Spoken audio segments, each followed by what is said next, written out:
RMC en Ukraine. Où on vous retrouve Nicolas Poincaré. Bonjour Nicolas. Nicolas, Bonjour, hier on s'était quitté, vous étiez encore sur la route en direction de Kiev. Vous êtes arrivé dans la capitale ukrainienne dans la journée hier avec Benoît Ballet. La ville, elle est donc assiégée depuis le début de l'offensive russe. Racontez-nous tout simplement, à quoi ça ressemble là-bas ? Ça ressemble, Apolline, à une ville fantôme. Il faut imaginer une grande capitale européenne, quasiment désert. Là, je suis du côté des quartiers des ministères et du gouvernement.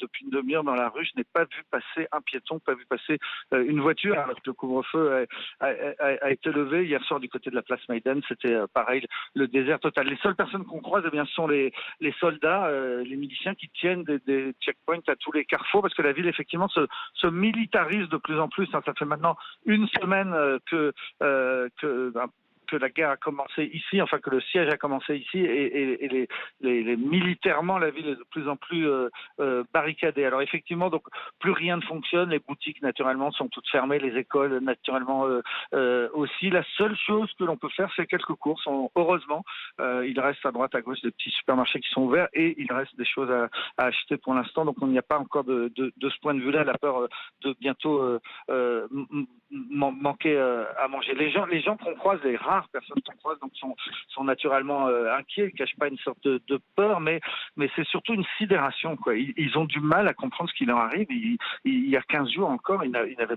aucune idée qu'ils allaient se retrouver dans une telle situation. Nicolas, est-ce qu'il reste des Français dans la capitale ?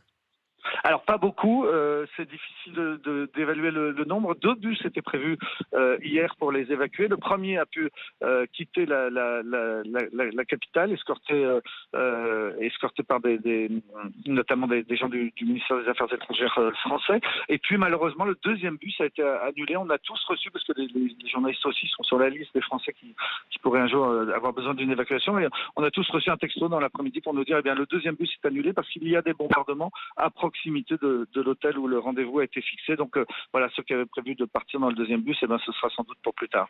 Merci beaucoup Nicolas. Nicolas en direct de Kiev donc pour RMC. On se retrouvera à 7h50 pardon Nicolas. Vous allez nous parler plus en détail de ces Ukrainiens qui ont fait le choix de rester.